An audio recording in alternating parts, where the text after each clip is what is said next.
టెట్లో వచ్చిన ప్రశ్న. ఆర్టీఈ ప్రకారం ప్రైమరీ పాఠశాలలో కూడా ఎంతమంది విద్యార్థులు ఉన్నప్పుడు హెడ్ మాస్టర్ పోస్టు శాంక్షన్ చేయబడుతుంది? ఆర్టీఈ 2009 ప్రకారం 150 మంది 150 చిల్డ్రన్ అబోవ్ ఉన్నప్పుడు, అంటే 151 ఉన్నప్పుడు కూడా ఒక హెచ్ఎం పోస్టు మంజూరు చేయబడుతుంది.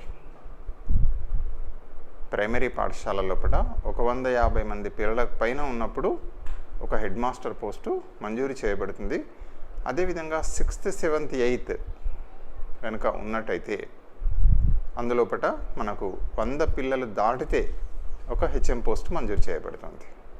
6th, 7th, 8thలో 100 పిల్లలు దాటితే హెచ్ఎం పోస్ట్ మంజూరు చేయబడుతుంది. కానీ ప్రైమరీ పాఠశాలలో మాత్రం 150 పైన ఉంటే ఒక హెచ్ఎం పోస్టు మంజూరు చేయబడుతుంది.